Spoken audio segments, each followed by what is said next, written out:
Semana passada a gente falou aqui sobre o que é ser um amigo, né? O que é realmente ser um amigo para Griffith e também ali para o Guts. E essa formação realmente levantou ali um grande questionamento na cabeça do próprio Guts, né? Que ele ficou pensando se o Griffith era realmente seu amigo, né? Se aquela galera realmente eram os seus companheiros, e ele decidiu então tomar a sua atitude, decidiu tomar uma atitude de sair de perto, né, para viver os seus próprios sonhos. Se ele tivesse realmente que tomar essa atitude para ser enxergado como um amigo pelo Griffith, isso ele faria. O Guts, então, ele decide realmente desafiar ali aquela pessoa que estava seguindo no rumo de se tornar o rei, de tomar ali o castelo, porque o castelo iria cair no seu colo, e a gente percebe claramente essa confusão de pensamentos no personagem, porque ele acredita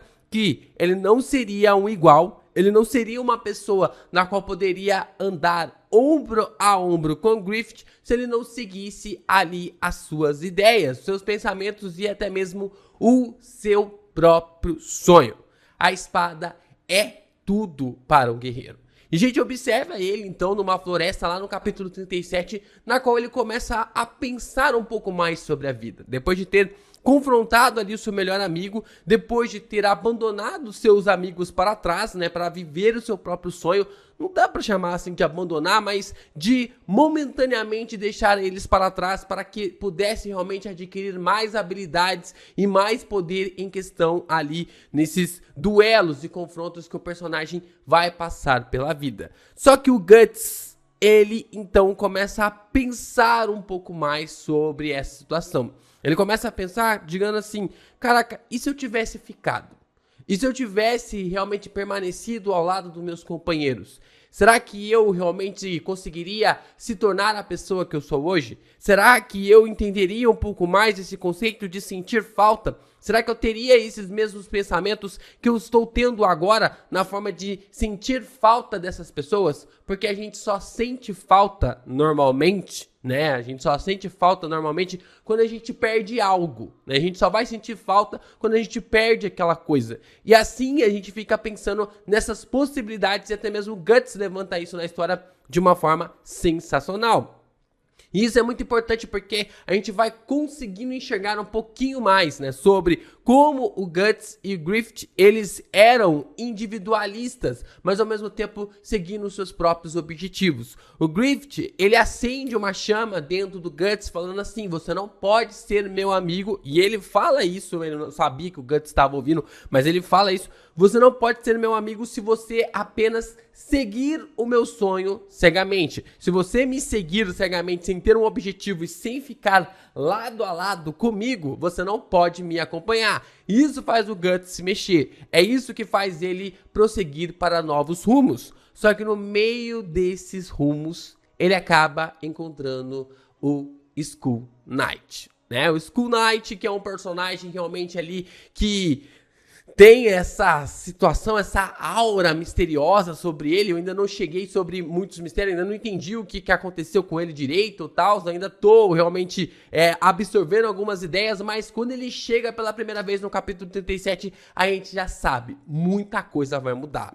As falas do Skull Knight ali, né, do Skull Knight, ele é algo, né, elas são, na verdade, algo marcante, né, como se fosse realmente a espada na qual corta a alma do guerreiro, né, a entrada dele ali já demonstra esse frio, esse vazio, esse ar gelado na qual o Guts sente, né, na presença do personagem, mostrando que ele é diferenciado, que esse personagem é diferenciado. E aí começa um dos maiores discursos de Berserker, né, começa ali um dos maiores discursos, isso pelo menos até os capítulos que eu li, né, isso até os capítulos que eu li, mas a gente começa ali as revelações como se fosse uma espécie de profecia para o próprio Guts. E ele fala o seguinte, as engrenagens entraram em movimento. Guerreiro, você precisa se lembrar, né? Então ele começa a colocar ali alguns miolos na cabeça do Guts, mostrando assim, olha, começou. sabe? Começou, a sua jornada como um guerreiro está começando. E você precisa se lembrar,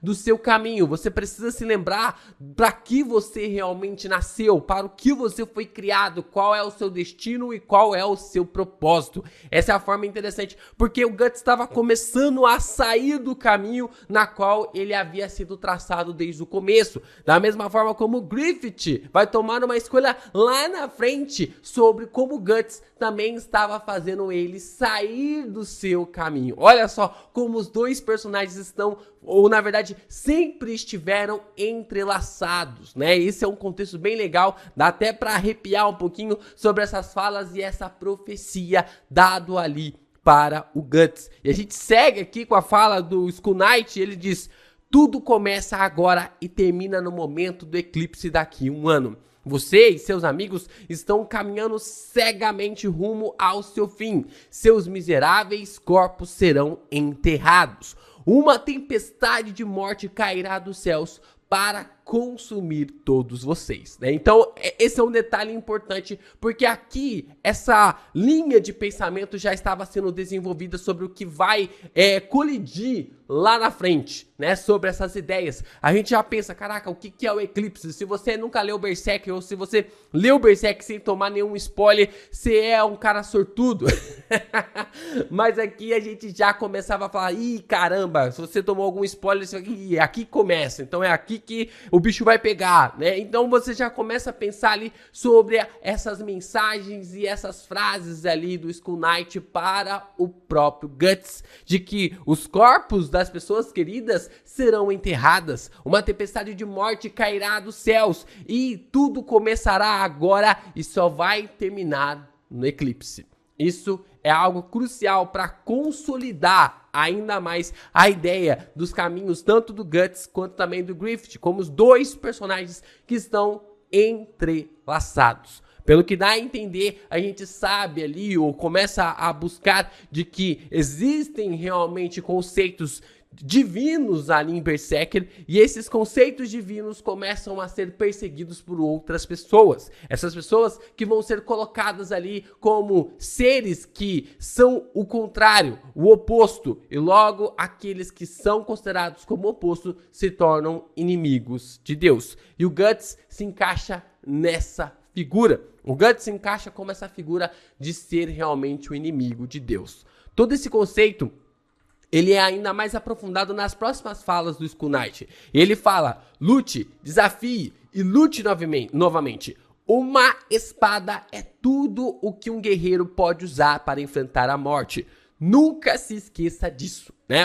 Uma espada é tudo. É a base maior que um guerreiro pode se agarrar para realmente lutar contra a morte. É muito legal, cara, você perceber que o Guts, ele tá começando a pensar um pouco mais sobre os seus amigos, sobre a sua relação com o Griffith, até mesmo ali com a sua relação com a Casca, a forma como tudo isso foi sendo colocado na história, foi realmente entrando na mente dele, tentando tirar ele do seu caminho, e aí o Skull Knight chega e fala, olha, você tá saindo da sua jornada, a única coisa que você pode se agarrar é a sua espada. É a forma realmente como ele tá querendo dizer que a única coisa que não pode lhe trair é a sua própria espada. Não fique pensando ali nos seus amigos, nos seus companheiros, nesse sentido de querer sair da sua trajetória. Você seguiu bem, você seguiu ali o seu destino, mas se você continuar traçando essa ideia de tentar proteger,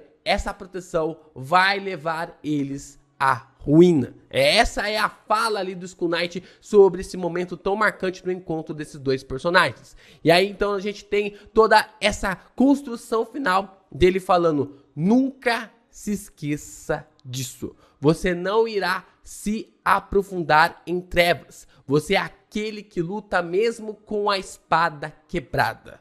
Caso contrário, e aí ele dá 3 pontinhos assim, né, as reticências. E aí, caraca, você pensa, né, você não irá se aprofundar em trevas, né? Você não vai ser o cara que vai seguir aquele caminho. Por mais que você seja ali a figura do Cavaleiro Negro, né? Por mais que você tenha essa característica do Cavaleiro Negro, se você começou lendo pelos capítulos negativos, você já vai saber mais ou menos do que se trata. Você, por mais que tenha essa característica do Cavaleiro Negro, você vai carregar a luz, enquanto o outro tem a característica de uma luz, mas é composta completamente por trevas. E aí ele fala, você é aquele que enfrenta a morte mesmo com a espada quebrada. Cara, Miura é inacreditável no texto, cara. Olha só, você é aquele que enfrenta a morte mesmo com a espada quebrada. E a espada é tudo para um guerreiro. Essa conjunção dos fatos realmente é um prólogo perfeito para aquilo que vai colidir, para aquilo que vai desaguar lá na saga do Eclipse.